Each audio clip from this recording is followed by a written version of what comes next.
And now, ladies and gentlemen, here is Mike Heiser. Mike, welcome to the program.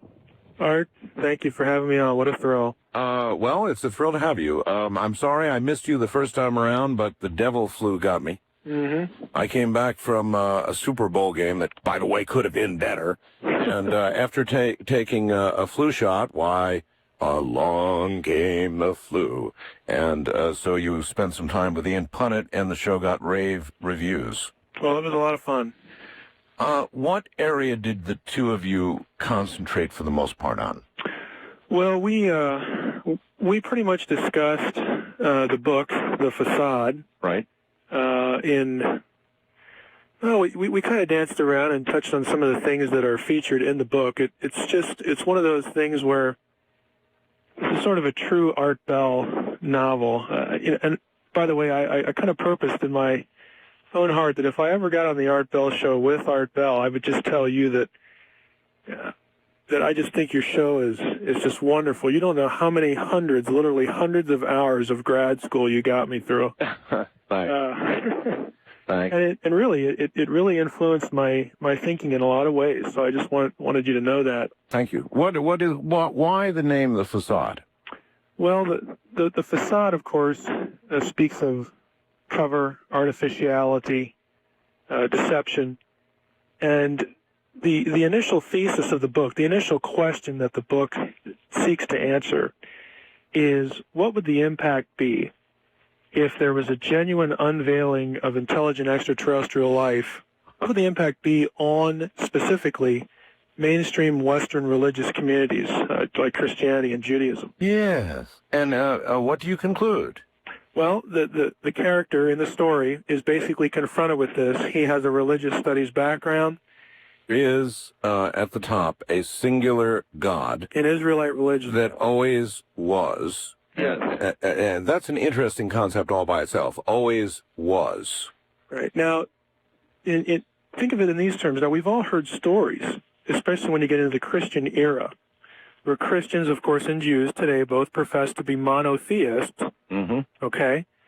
Isn't it odd, doesn't it strike you as odd, that when you get to the Christian era, the Christians, they developed out of Judaism. The Christians would accept the God of Israel as being the true God, but then they would worship Christ as God. Yes. Okay, so people are running around, in this era, they don't know what to think of the Christians yet. What are you guys? Are you polytheists? Are you monotheists? The Christians were willing to be put to death by the Romans. This is actually part of where my dissertation is. They were willing to be put to death to remain a monotheist, despite the fact that they worshiped the God of Israel and Christ as God. To them, it was no contradiction. Okay, what we have done in Western religion is we have articulated a concept of monotheism that is not on Semitic terms. Okay, you have a high God.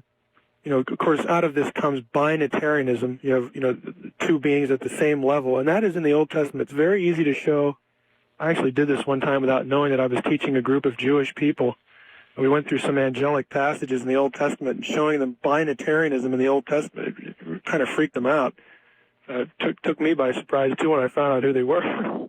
What I've said about Brookings is that I think it's as true today as it was the day it was written.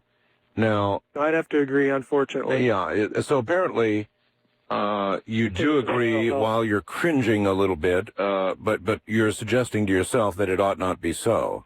Yeah, what I'm suggesting is it doesn't have to be. Now in the book, the character gets drawn to a more negative assessment of extraterrestrials through a whole set of other texts, but just in general, general principle, I could embrace very easily, in terms of my theology and in terms of my textual studies, an extraterrestrial reality if they were not evil, they were benign, and they were not connected to ancient texts that describe, like Genesis 6, the sons of God who came down and had sexual relations with human women. In the book of Enoch, they're called watchers. If they're not those guys, wonderful. I think it would be cool. I'm curious about something. Maybe you can help me out here. I did not hear the show you did with Ian because I was shivering, in a rolled-up ball, so I didn't hear that. But I have heard Ian speak very carefully about extraterrestrials in the past. And when people ask him about it, he's very tolerant of the discussion, engages the discussion full on. However, you can sort of tell that at the end of the day, he probably thinks that they are not extraterrestrials at all, but rather some sort of lower entity of the types that you were talking about a moment ago, that wouldn't be from another place at all. But well, that's where I'm at. I think they're interdimensional or extra-dimensional, whichever term is best. Beings that can come, in our presence, interact with us, and when they do that. But why exclude? Physical. Sure, but why exclude the possibility of real extraterrestrials? I mean, if you just simply go out and gaze at the night sky, those are all suns you see, those little dots, more than you could possibly count. With we now know the likelihood of planets revolving around them, so the probability of life is rather high mathematically. That is that it's out there somewhere. Do you disagree with that? No. I mean, I think it would be the neatest thing if one of them landed on the White House lawn and here we go, or we would have had a conference like Dr. Greer had yesterday, and something really stupendous would have come out of that. If, again, here's my caveat, and the two of these can coexist. I think you're on the right track. We could have these bad guys, and we can actually have the good guys out there somewhere too. So I don't exclude that. I don't think it's a theological problem, but I can tell you from personal experience that there are many people of faith who just, because of bad theology, just really have a difficult time with this. And that was part of my motivation with the Façade, to try to put this out here, and try to reduce scholarship to very readable, just a great story. But get it into their heads that, hey, take a look at this. This is not something that should just make you go nuts. Well, since you were researching this so painstakingly and actually doing translations, what made you decide to present this in a novel form? Basically, it was the package. It was a delivery system that I thought, if I could write a book like this, and it would get too technical. So I had to come up, and just too dry, Sure. That sort of thing. So I thought, hey, I'll distill it to the point where people can still get it. And I just, I know I can write a great story with this, and I know it's going to come. My first bad review is going to come someday, but I haven't gotten it yet. So, the story works. And then I thought, hey, anything more technical I can put on a website, I can follow it up, do something like that. Or I've published some articles already, at least one of them I've gotten permission to post on the website about the Divine Council. But I could do that, but for the populace, the most people, I wanted to have a good delivery system. All right. Mike Heiser is here, and this is it's an extremely interesting topic, as he pointed out. Yesterday, Stephen Greer, Dr. Greer, did what he said he would do on this program that he outlined. He lined up witnesses at the National Press Club in Washington, D.C., and put on an incredible, I don't want to say show, an incredible string of individual testimonies of military people with a lot to lose, FAA officials, these kinds of people who have seen and described in great detail craft and have photographed craft that would appear to be to all the world extraterrestrial in origin, and really, Mike, you're saying they're probably not. Well, I really have a lot of respect for the work of Jacques Vallée in this regard. I'm not denying the physicality, of what is seen, even to the point of the craft and the beings and all that sort of thing. For your listeners, if they've ever read Passport to Megonium, there's really nothing new in what we're seeing here, what we've seen, for centuries. So, on the one hand, and this is where, again, Christians and Jewish people get mad at me too, because they tend to think, well, these are all demons and they're non-physical and they're just apparition-like and blah, blah, blah, blah, blah. I'm going to go back on something I said. Back away from your phone just a little Sure. bit for me, and we'll see if we're not popping peas. Okay. But, I don't deny the physicality of it at all, just because I prefer the trans-dimensional, interdimensional view that he's articulated for these things does not rule out physicality. Dr. Greer's conference for somebody like me was, kind of just like you, that this is interesting and fascinating. It's wonderful to hear, these people, say what they do, so on and so forth. But there's nothing of what they said that can't be fit into what I call the watcher paradigm that the Façade articulates. That is, we've seen these things, we've seen beings, we've seen craft, but the key question is, what are they? Mm-hmm. Okay, they could be from, some other planet, and you might, actually have physical propulsion systems and so on and so forth that go over great distances. But you can also, a la Jacques Vallée, have manifestations of something that are interdimensional or extra-dimensional. I agree. That aren't planetary at all. Sure. It could be either one or both. Mm-hmm. Or both, yeah. I couldn't agree more. It could be either one or both. And I think a lot of people, particularly ones familiar with so many guests on my program, suspect both. Yeah. And again, having listened to your show for so long, this is, none of what you're saying is unfamiliar. But the Façade would seem to suggest that you think it's really more one than the other. Is that fair?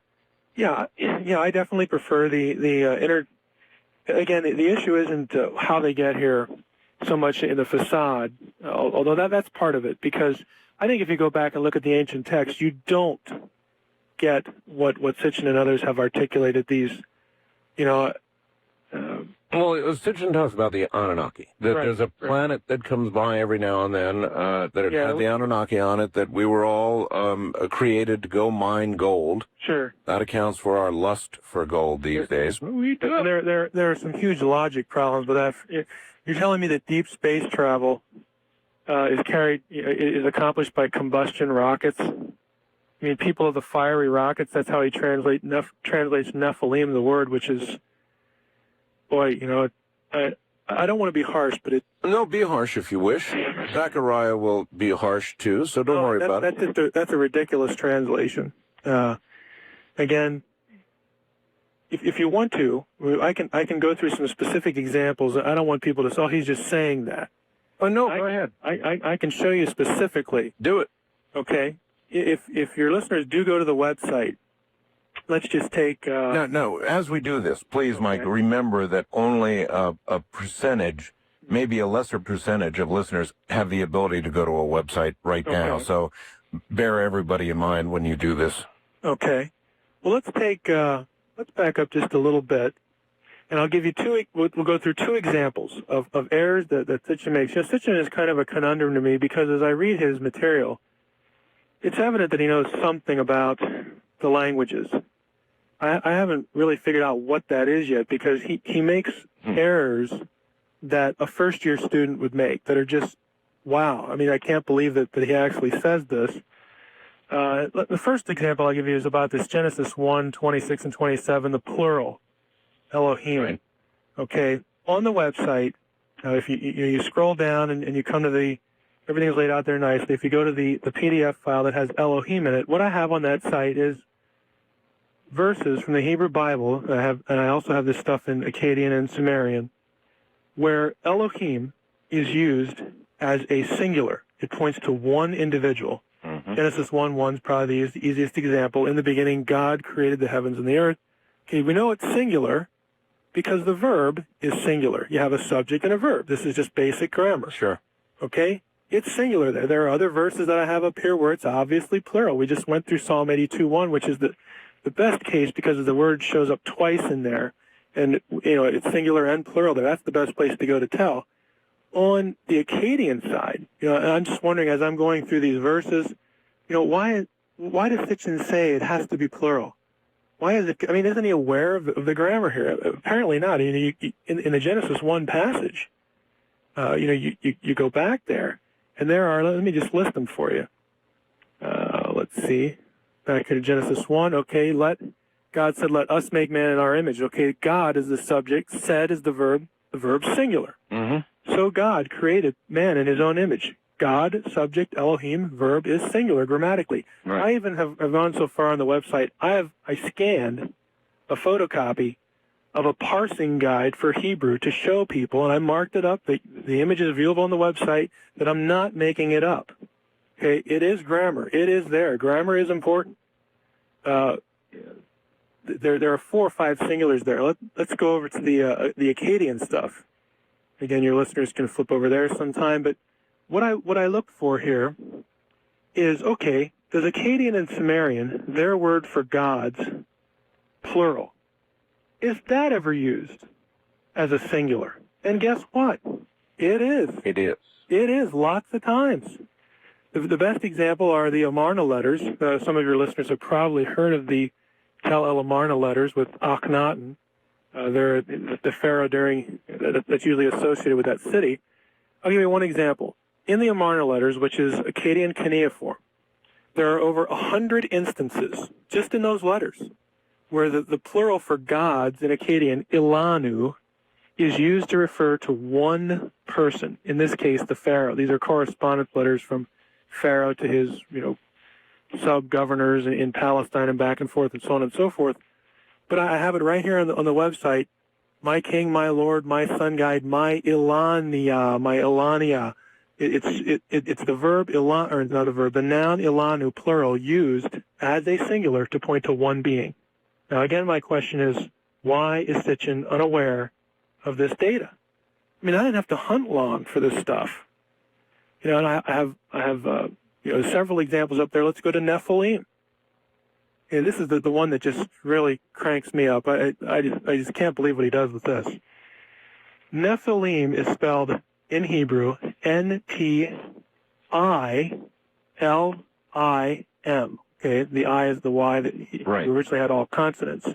The key to knowing what this word means is the middle Y. Now, this is something that doesn't really translate great to radio, so people would have to go up there. But I think I can get it across here. The whole point of this is that Hebrew is originally spelled without vowels.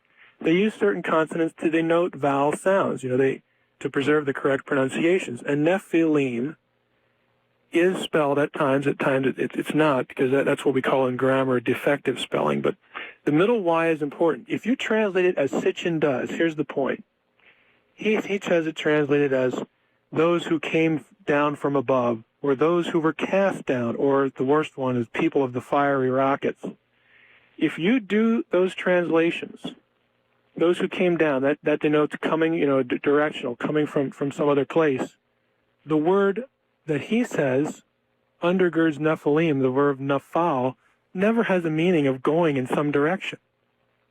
If you say cast down in Hebrew, that's what's called a causative stem. Someone causes somebody else to get thrown out. Okay, if you get thrown out of a bar, somebody's got to throw you out.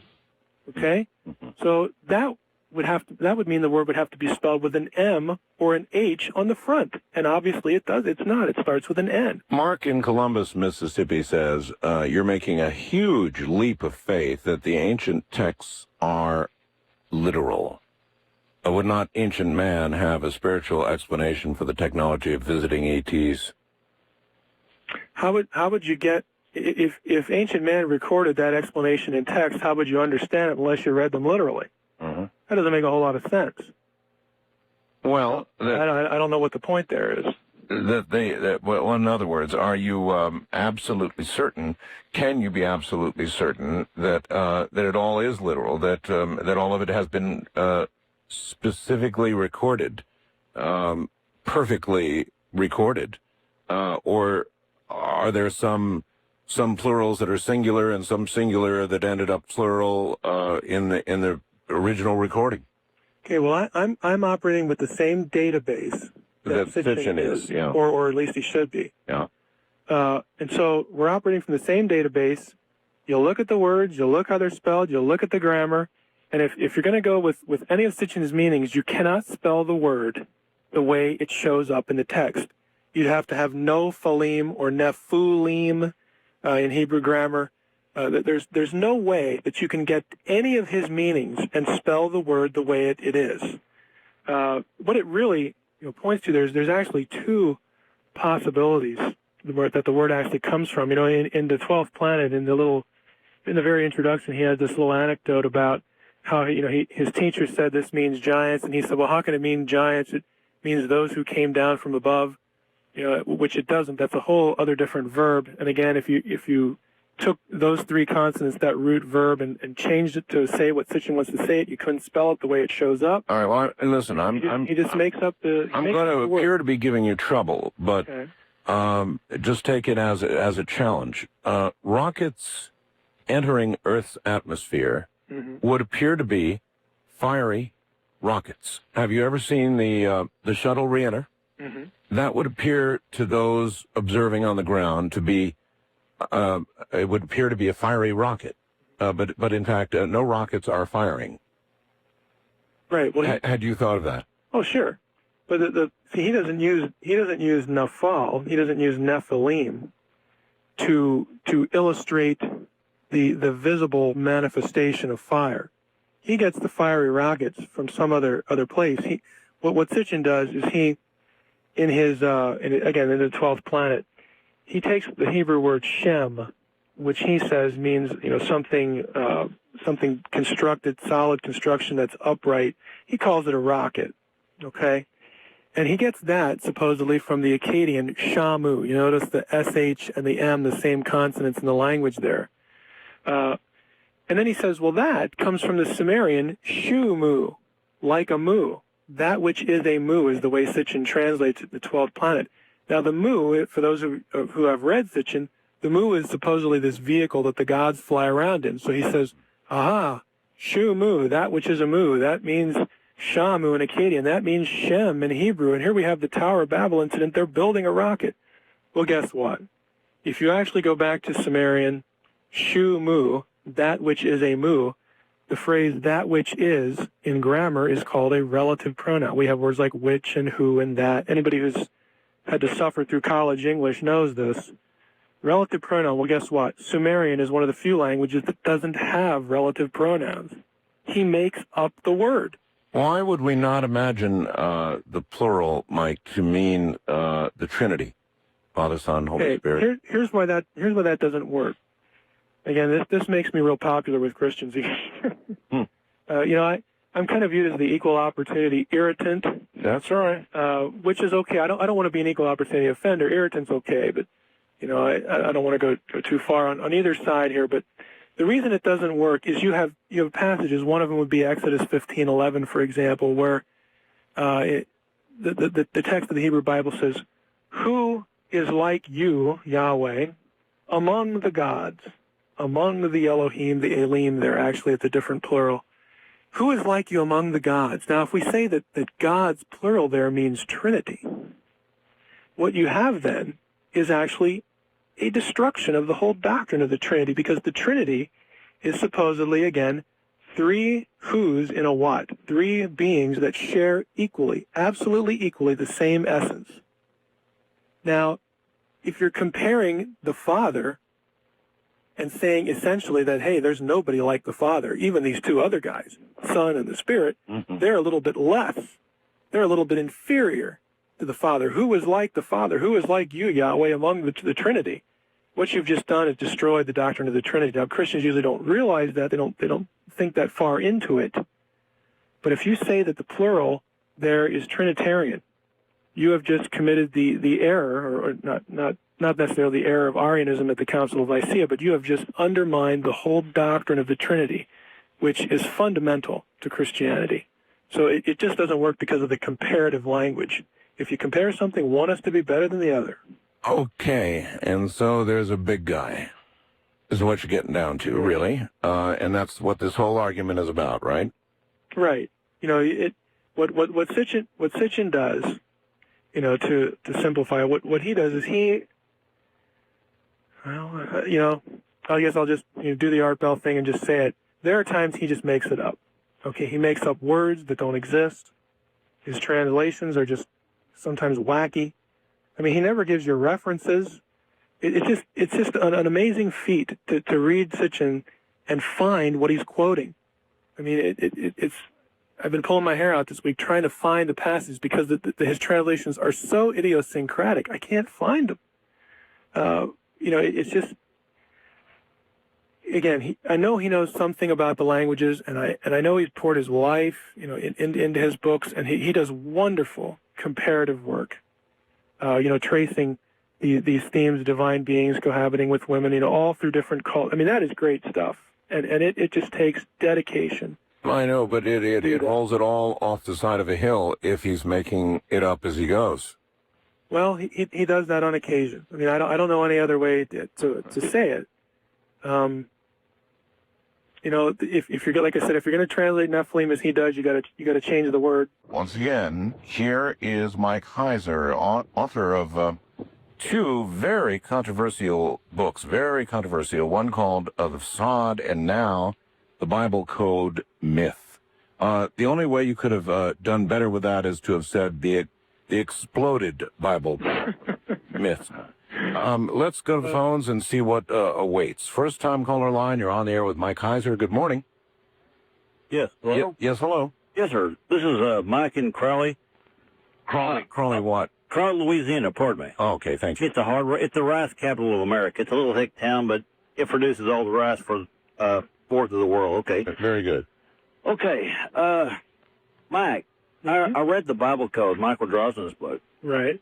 And I went through the codes, and I came the conclusion of the book, as I recall, and I want you to agree because you read the book several times, I'm sure, correct? Mm-hmm. Correct, you did? Right. Book right. several times, okay. The thesis on that book, the main code that was explained through their research was the phrase, the Bible Code will save, correct?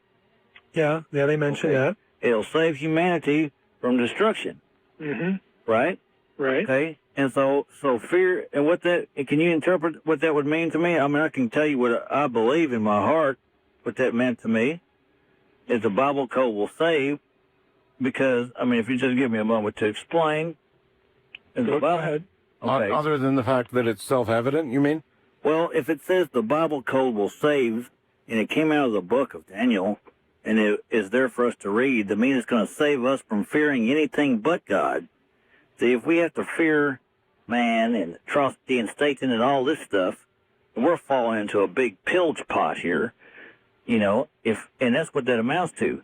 Because if we fear him, we'll believe what his book says, and we won't go whoring after other gods. Why would you need the Bible Code to tell you that? Yeah. Why would you need that? Yeah. Well, I mean, there's probably hundreds of verses say that. Wasn't there something about all these golden idols being destroyed to send you that little message not to go whoring after other gods? Right. The Jews are going to be deceived by Antichrist when he comes by an idol, and some of us are, we have the god of money and lust and all this. I mean, God's trying to he says, I am the Lord your God of Israel, and Isaac and Jacob. And you don't think the New Testament is sufficient for that? You need. No, I believe that Jesus died on the cross for my sins. I've had enough run-ins with evil just for believing in him. Yeah, but you're saying why do you need what you just quoted from the Bible Code? Right. Okay. What did you learn from the Bible Code? The Bible Code itself, I mean, you read that, it's impossible for that to be a coincidence. And evidently it came from God's law. It has to be revealed. All right, let's deal with that question, or that statement. It's impossible for it to be a coincidence. Well, in the appendix to the book, the material there is very clear that, it is possible for that to be a coincidence. Brendan McKay is probably the mathematician who's put the most time into analyzing the Bible Code. And again, since I'm not a mathematician, I let him speak for himself. But he took books such as Moby Dick, and in English and in Hebrew, and I have this again in the appendix, and did reproduced the experiment, the original experiment that was the foundation of the Bible Code. Right. And he found the same kinds of phrases in Moby Dick. Now, is Moby Dick the signature of God? I mean, statistically, it can happen with a book of any length, with the same statistical regularity. Even the same phrases. He even found that my favorite one is he found in the text, the Hebrew text of Moby Dick, the phrase "no Bible code." McKay's website, and I have it in the appendix, is, he's serious, but there are some really funny examples in there. And I guess to the caller, I would say that what you're telling to me about, your faith, I'm certainly sympathetic with, but you can get the exact same thing from the New Testament or the Old Testament. What did you learn from the Bible code that you couldn't get from the Bible? Mm-hmm. All right, fair enough. Wildcard line, you're on the air with Michael Heiser. Hi. Hello. Hello? Yes, speak.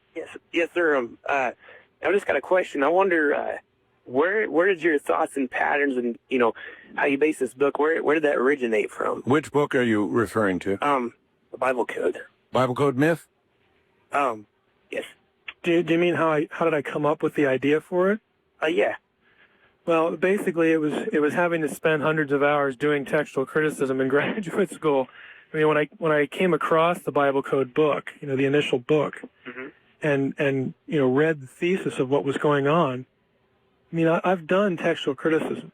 Okay, I know that the every letter sequence that is required for the Bible Code is a demonstrable myth. I mean, we can't, because we're not omniscient. Okay, I'm just not convinced of my own omniscience that I could look at all the manuscripts in the world and all the varying spellings and the fact that the letters have changed and their shape and scribes make mistakes. That there are places, I have this on the website, where the scribes put little dots above letters.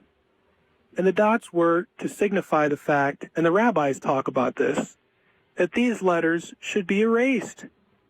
Okay? And all the examples I have in here are from the Torah, the most sacred portion of the Hebrew Bible. By the way, if you add all the letters up that they put dots on in the Torah, it's 42 letters. You're over halfway to the magic 77. It just doesn't account for this. I mean, these are the scribes. These are the ones who gave their lives generation after generation, and they did a phenomenal job. The scribes had the entire text of the Hebrew Bible, the whole thing memorized. And we know that because of they didn't have concordances like we do today. They left us notes that tell us, by virtue of how their notes were supposed to be used and what they said of them, that they had the entire thing memorized. I mean, these guys were good, but every once in a while they'd come across a letter that they said, the guy who copied this thing that I'm sitting down here, looking at now, he made a mistake. We're human. A fly got in his way, he got distracted, maybe he had an itch or something. He got something in his eye and he made a mistake, and so they put a little dot over it. We don't want to remove it because it might be sacred. There is some chance, I guess, so I'm going to put a little dot over it, but I'm telling you that this should probably be erased. You count those up, you get 42 of them, just in the Torah. The Bible Code does not account for this, and I'm aware of this kind of thing because I've had to do textual criticism. So that's what birthed the book. Okay, there you are. East of the Rockies, you're on the air with Michael Heiser. Hi. Hello, Michael. I heard a preacher on the radio who talks a lot about chemtrails say that there were no dinosaurs, and what the two of those have to do with each other? I don't either. Pardon me? What do the two have to do with each other? What do the two have to? Well, yes, chemtrails and dinosaurs. The one will identify the preacher to those who know him, and I don't want to say his name. All right. All right. And well, anyway. The very first sentence in the book of Genesis, Bible scholars have debated over it. I wonder how you come out on it. And my second question has to do with your hierarchy of God, and I want to ask you about an analogy to Henry Ford and the Ford Motor Company. What? Let me go back to the first one, though. In the beginning, God created the heavens and the earth. And some scholars say that it should be translated, and the earth became a formless wasteland. In other words, at some event, perhaps millions of years or even billions after its original creation, caused something to happen to the earth that wasn't originally there. Do you join the side of those translators? Well, what you're articulating there is basically the gist of what's called the gap theory, that Genesis 1:1 does not describe the initial well, it could describe the initial creation event, but something happened between 1:1 and 1:2 that caused the earth to become, this wasteland. Okay, and then, of course, in between those two verses, you can put all the millions of years, and God comes back and finishes the job. I personally don't like the gap theory, although grammatically, from a translation perspective, that translation is possible. Okay, I actually do not prefer, although I think that the text certainly, could say this. I actually don't prefer the literal 24-hour creationist view. Art, you've had Hugh Ross on your show before. Oh, yes.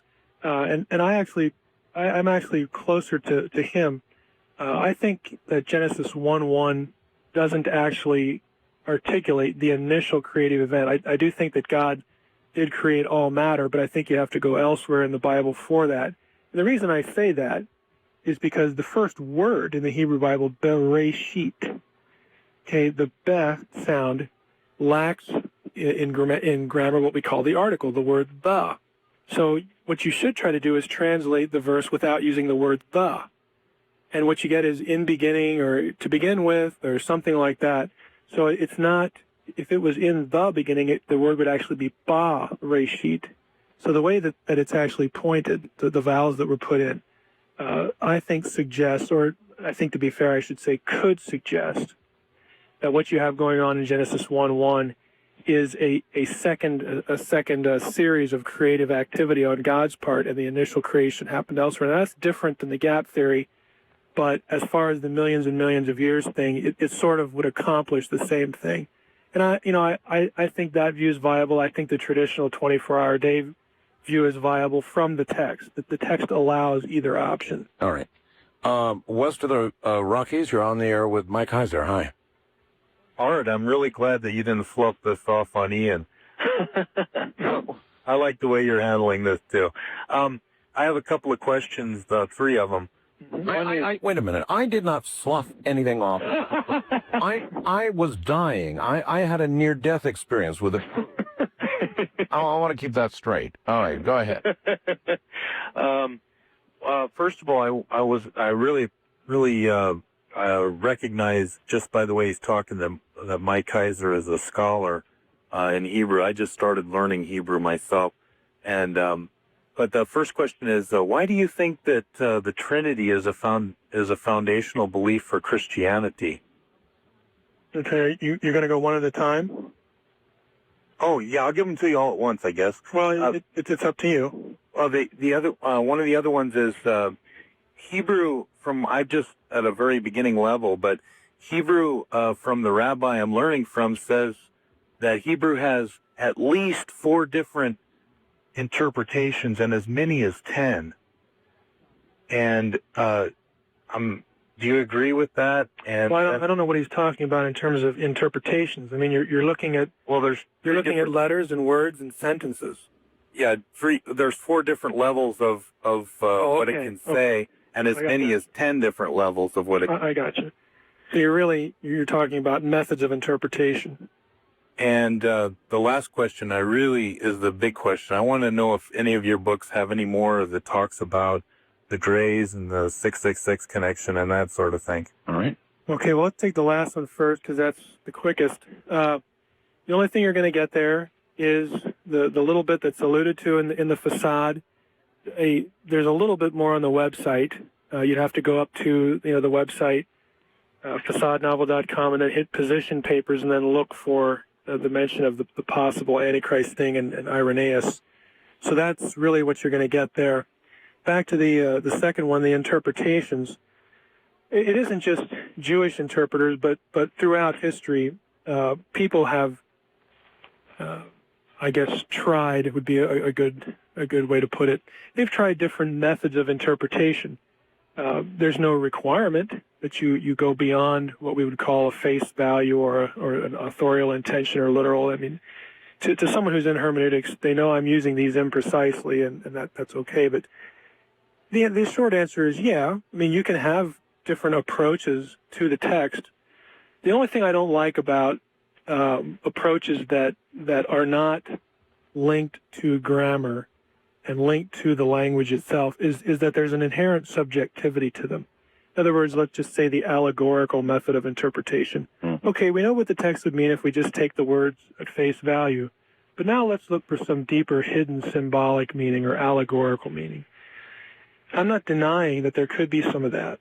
Okay, I think the way the New Testament writers quote the Old Testament, that is something that needs to be considered. The problem with it is that where's the litmus test? I mean, where are the limits? I mean, I could go there and say, well, allegorically, I think this verse means that pigs fly. I mean, there are no rules, once you get out of the text and just start using your imagination. I think if you're going to do that, you need to link your allegorical interpretation to something else that's in the text, in the Bible, somewhere else, and that gives you some kind of mooring for it. The first question, why is the Trinity foundational? I would answer that by saying that basically, in church history terms, the Trinity was articulated and, of course, defended and chosen as the correct theological position all the way back at the Council of Nicaea in 325. Of course, that gives rise to the question, well, didn't they just invent the doctrine there? The answer is no. It was a textual debate. Both Arius, on the one hand, that thought that Jesus was created the highest creation, but of course was not pre-existent, and of course Trinitarianism said that he was pre-existent because of John 1 and other passages. I mean, what they were doing was they were trying to come to grips with what the apostles wrote. So it was a textual debate, and I believe that the correct side won out textually. I have a lot of sympathy, not theologically for the other side. I have sympathy because the problem is so difficult. What Arius was doing is he was looking back, you have Jewish people doing this in between the Testaments, which is my dissertation area, trying to figure out, okay, here you have Daniel 7. There's the Ancient of Days sitting on the throne. Well, we know who that is. That's God. But the passage says there's more than one throne there. And then there's somebody that's called the Son of Man comes along, and God hands him everlasting dominion and all power. Who's that? Well, I would say here you have a divine council scene, and the individual that this is handed to is the second person of the Trinity, Christ. Why? Because in the New Testament, the Son of Man connection is made. Now, I can do that because I have the New Testament, and I have a Semitic background, but, some of these people who were trying to hammer this out just didn't have, either manuscripts hadn't been discovered, they hadn't, looked at things again as a Semite would look at that. This was a struggle. And so I think all the way back to the text, the apostolic text, that the Trinitarian doctrine is there, even though it was only hashed out in 325. That's why I say it's foundational. All right. First time caller line, you're on the air with Mike Heiser. Hi. Hi, Mike. Hi, Art. Hi. Doug in Miami, listening on 610 WIOD. Yes, sir. I'd like to ask Mike if he thinks there might be a message hidden in the genealogy of the names from Adam to Noah. If you take the 10 names, might want to list these vertically and put a translation to the side. Adam, Seth, Enosh, Kenan, Mahalalel, Jared, Enoch, Methuselah, Lamech, and Noah. That Adam translates to man, Seth to appointed, Enosh, mortal, Kenan, sorrow, Mahalalel, the blessed God, Jared, shall come down, Enoch, teaching, Methuselah, his death shall bring, Lamech, the despairing, and Noah, rest or comfort. Put all together would be a message in the earliest chapters of Genesis that God had already laid out his plan for the redemption of mankind in saying that man is appointed mortal sorrow, but the blessed God shall come down teaching that his death shall bring the despairing rest. All right. I appreciate your call, sir, but I think basically you're suggesting that you could do basically the same thing with a Harry Potter book, right? Michael, did you know that one of the greatest men that we've had sit in the highest seat of authority in this greatest New World nation, Ronald Wilson Reagan? If you take and count the letters of each name, you know what you get. I just, go ahead and deal with the names if you wish, but I'm just convinced, as I am with the Bible code in general, that if you take any mixture of anything and you work on it long enough, you'll come up with something. I don't know. Yeah, with the use of the names, it is a little bit different from the Bible code because you're not dealing with letter sequence. The names are in a series of verses, and they're not consecutive. They're not up against each other. Right. And there could be some authorial, literary artistry here. Some of the translations he gave for the names are a little stretched, but most of them aren't. I guess I would say I'm skeptical but open to this because I don't believe that the names in the genealogies are chronologically consecutive. If you compare, for instance, and here's even if you did, would it be profound for you at that point? Probably not. Yeah. I would say probably not. But if you compare the accepted text, the Masoretic text of Genesis 5, the genealogies, and you put that up against another version, the Septuagint, there are variations in the names. There are some gaps. So, that I don't believe that. In other words, I think they're deliberately chosen for sure to list because we're not dealing with a strict chronology here. But whether that means something, prophetic. I would think if you're gonna do a prophecy in the Old Testament, if you're God and you want to tell people that the Messiah is coming, you do something like Isaiah 53, where nobody's going to miss it. Okay, you don't need to encode that. The Messiah is coming. We'll do. Yeah, that'll do. All right. On the international line, you're on the air with Mike Heiser. Hi. Where are you? I'm in Melbourne, Australia. Good evening, gentlemen. How are you? Just fine. I'm enjoying your show on the internet. Thank you. As far as the Bible Code is concerned, we tried that on the Maltese language, which you may or may not know is about 60% Arabic. Now, we did a part of it ourselves, and then we used the Bible Code on it. Now, what we put down was basically a boy going down the street. The Bible Code came out telling us that it was fish in the sea. So basically, the Bible Code is a bit hooey. We don't believe in it. Well, I agree with that, and Mike obviously agrees with that as well. Mm-hmm. First-time caller line, you're on the air with Mike Heiser. Hi. Hi, thanks for taking my call. I'm calling from Minneapolis, Minnesota. Yes, sir. I have two questions. First of all, I really appreciate Mike's tone and attitude. Obviously, very well studied, but also with a very understanding and patient spirit with those of us who aren't as well studied. I'd like to ask two questions. The first, obviously, you have a lot of respect for the scriptures and the accuracy of the scriptures. I'm wondering if you have had a chance to argue with or write anything about people such as Timothy Freakes. I believe you pronounce his name that way. The Jesus Mysteries, where he not familiar with it. He basically says that the entire Jesus story is a mythology based on Orpheus and Dionysus from ancient mythologies going back to very ancient times, and that basically the entire story is plagiarized from other stories and other settings, from Plato to, fill in the blank. And I'm wondering if you haven't looked into that, if at some point, if you could just jot the name down. There's a whole user group out there in the net, the Jesus Mysteries. If you might post something on your website after looking at that, because they have some pretty compelling things that they have to say regarding that. I won't waste a lot of time. Art, have you heard anything about that? Not a word. No, I haven't either. I'd have to go look at it. All right. Well, I guess that's what he's suggesting you do when you get time. Wildcard line, you're on the air with Mike Heiser. Hi. Good morning, gentlemen. How's it going? Okay. Well, okay.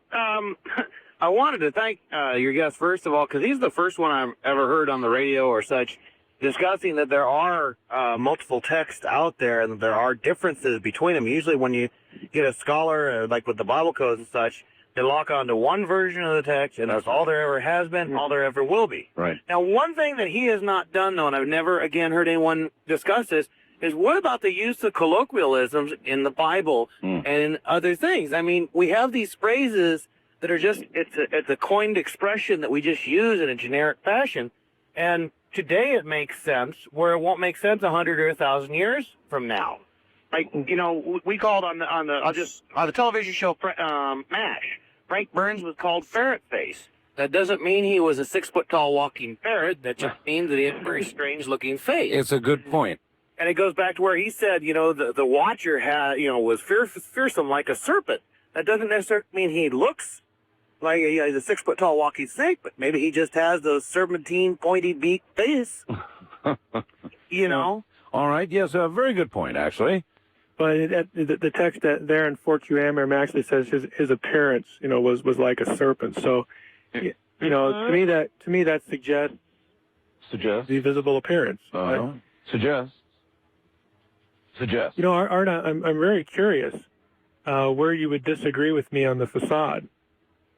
I think you do. I think you do favor the interdimensional view. I think. I share its possibility with you. I don't favor it over truly interplanetary. That's right. And nor do I favor one over the other. I think both equally possible. In fact, they may both be occurring simultaneously. That's what I think. The only problem I have is I think you've done a wonderful job on the Bible Code myth, and that is only said because obviously I agree with you. I just think that all the points that you make there reflect back, or should reflect back, and get somebody thinking a little bit about the facade, since we're dealing with such small changes, blowing the whole thing up. Well, again, there's nothing to hide in the text that I use in the facade, because sometimes the Hebrew Bible is Elohim plural, and most times it's not. Sometimes it is, and what I'm saying is you take all of them, put them together, and ask yourself, well, what is the picture that emerges? Okay, so I'm not. It wouldn't matter to me one bit whether one verse. Oh, I thought that was a singular, and sure enough, here's a manuscript problem, and it's a plural. So what? I'm acknowledging fully that there are singulars and plurals, and the texts are pretty clear. Now, I haven't, come across any textual problems except for the one in Ezekiel 28. And that really is a passage that deals with a Satan figure. I guess I can leave it at that. And so that doesn't really deal with the divine council. It deals with a certain member of it. But other than that, there really are no textual issues. In something like Psalm, 82:1, that would dictate it one way or the other. It's not like every verse has these horrendous textual problems. I understand, but as you point out in the Bible Code myth, it only takes one. Mm-hmm. But you would only know. Think of it like if you were a lawyer. Let's say that Art Bell is on trial, and you're being tried for murder, and your whole defense rests on phone records. Okay. You say, hey, I made that call. Right. And that gives me an alibi, and the prosecution says, no, you didn't. And you say, well, no, wait a minute.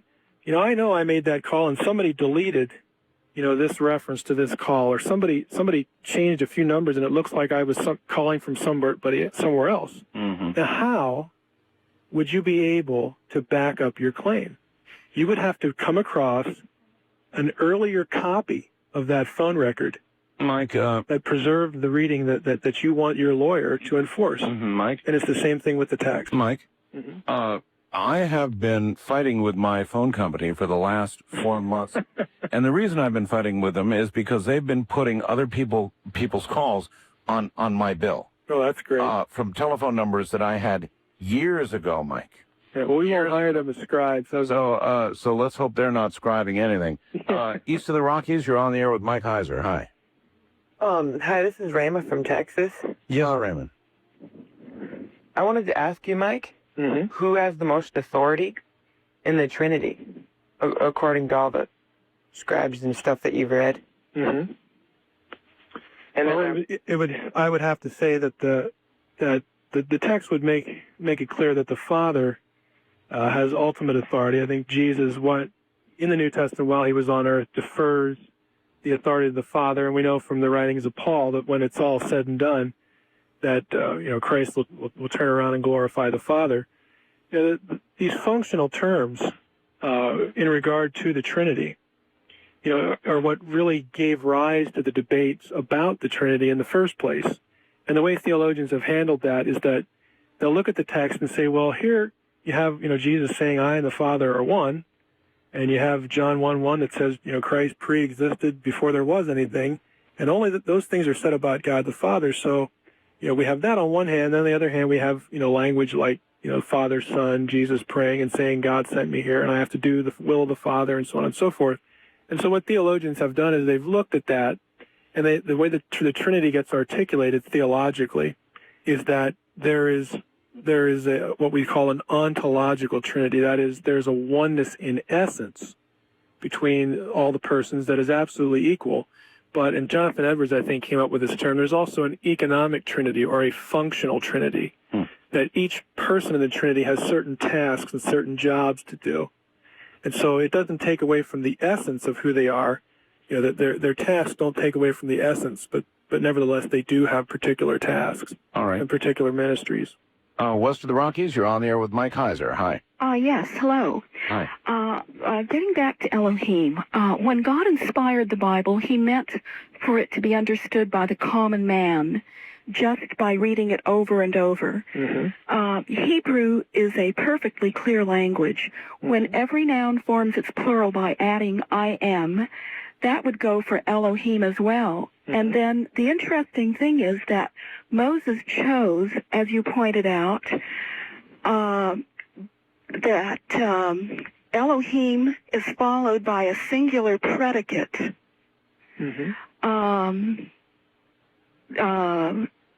Elohim being a plural noun followed by a singular predicate.